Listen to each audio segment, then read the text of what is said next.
अस्सलामुअलैकुम, कैसे हैं आप सब लोग। उम्मीद है कि सब बिल्कुल ठीक होंगे और मैं भी बिल्कुल ठीक हूँ। तो जी मैं आज आपके लिए आज कुकिंग से हटकर एक नया व्लॉग लेकर आई हूँ। ये थी हम सब फ्रेंड्स की गेट टुगेदर थी, क्योंकि हमारी एक कुलीग जो थी वो जॉब छोड़कर जा रही थी। तो फिर हमने डिसाइड किया क्यों ना हम लंच पर चलते हैं। तो जी ये हम खड़े हुए थे यहाँ पर रिक्शा करवाने के लिए। सो हमने रिक्शा करवाया, क्योंकि पहले हमने डिसाइड किया हम ऊबर करवाते हैं, लेकिन ऊबर पे तो 5 लोग बैठ नहीं सकते थे। खैर हमने बहुत इंजॉय किया यहाँ तक आते आते ही। और जनाब अब हम अपनी डेस्टिनेशन पे पहुँच चुके हैं। अब हम डिसाइड कर रहे थे कि हम क्या मंगवाएं ना मेन्यू में। तो फिर हमने ऑर्डर दे दिया था। अब हमने सोचा क्यों ना हम अपना फ़ोटो शूट कर लेते हैं। ये देखें जी, सब विक्ट्री का निशान बना रहे हैं, क्योंकि आज पाकिस्तान और न्यूजीलैंड का मैच भी था। और हमारा प्लान था कि हम साथ साथ एंजॉय भी करेंगे मैच को भी, और साथ ही हम लंच भी करेंगे। तो फिर हम सब ने डिसाइड किया क्यों ना ऊपर वाले पोर्शन पे जाके बैठा जाए, ताकि साथ साथ मैच भी देखा जाए और एंजॉय भी किया जाए लंच को। खैर हम फिर ऊपर आ गए और हमने यहाँ पे साथ साथ मैच देखा और लंच बहुत एंजॉय किया। तो हमने लंच की एक डील ली थी, जिसमें कबाब स्टफ़र लार्ज पिज़्ज़ा था, 1.5 लीटर की बॉटल थी और साथ ये क्रीमी चीज़ पास्ता था, और ये बहुत मज़े का था। इस वक्त हमें इतनी भूख लगी हुई थी ना कि ये वीडियो बनाना आप सोच नहीं सकते कि हमारे लिए कितना मुश्किल था, क्योंकि जैसे ही खाना आया तो सबका दिल था कि हम खाने पे टूट पड़े। सबको इतनी भूख लगी हुई थी ना, किसी से वेट नहीं हो रहा था। लेकिन मैंने अपनी फ्रेंड की ड्यूटी लगाई कि तुम वीडियोस बनाओगी और मैं जो है ना सबको खाना सर्व करूँगी। इस वक्त आप सोच नहीं सकते कि सबकी क्या हालत हुई थी खाने को देखकर, और यहाँ हम वीडियोस बना रहे थे।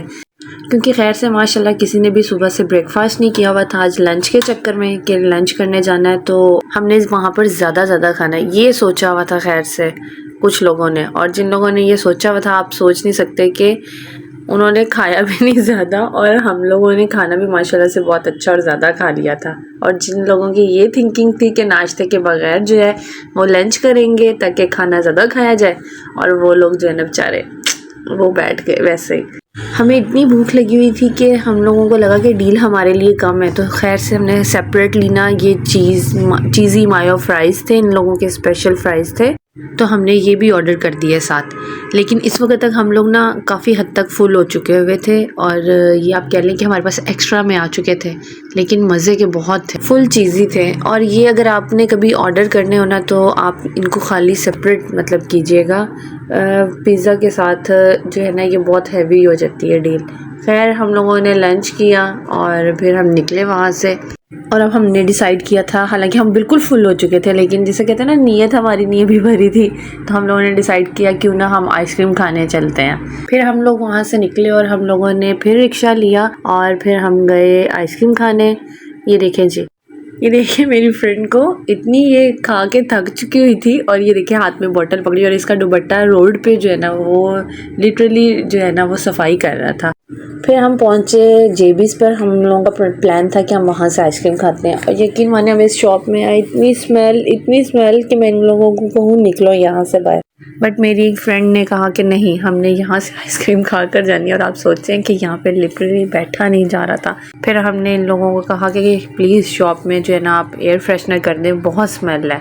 और ये खैर से फिर हम लोगों की आ गई ब्राउनी वनीला आइसक्रीम। बहुत अच्छी नहीं थी, एवरेज थी, लेकिन हमें मज़ा आया, हम लोगों ने एंजॉय किया इस चीज़ को। और इस वक्त हम इतने फुल थे ना, लेकिन हम लोगों ने फिर भी सबने सेपरेट मंगवाई आइसक्रीम कि हम लोग अपनी अपनी पूरी खाएंगे। नेक्स्ट डे फिर हम अम्मी की तरफ चले गए, क्योंकि अम्मी की तरफ मिलाद था, तो हम सब वहाँ पे चले गए। और माशाल्लाह से जिन्होंने नातें पढ़ी थी ना, माशाल्लाह उनकी आवाज़ बहुत अच्छी थी कि बंदे के ऊपर ना एक कैफियत तारी हो जाती है, इस तरह से थी। फिर वहाँ हमने अपने फ़लस्तीनी बहन भाइयों के लिए बहुत दुआ की कि अल्लाह ताला उनके ऊपर अपना करम करे, अपनी रहमत करे, और अल्लाह ताला उनके लिए गैब से कोई मदद भेज दें। अगर हम उनके लिए कुछ कर नहीं सकते तो एटलीस्ट हम उन लोगों के लिए दुआ तो कर सकते हैं ना। और मेरी आप सबसे भी रिक्वेस्ट है कि जो लोग मेरा व्लॉग देख रहे हैं वो सब अल्लाह ताला से बहुत दुआ करें अपने फ़लस्तीनी बहन भाइयों के लिए कि अल्लाह ताला उनका ये मुश्किल वक्त ख़त्म करें और उनके लिए कोई मदद भेजें। उम्मीद है कि आपको मेरा ये व्लॉग पसंद आएगा, तो मुझे अपनी दुआओं में ज़रूर याद रखिएगा, और अपने फ़लस्तीनी बहन भाइयों को भी आपने ज़रूर अपनी दुआओं में शामिल रखना है। तो मिलते हैं नेक्स्ट वीडियो में कुछ नए के साथ। अल्लाह हाफ़िज़।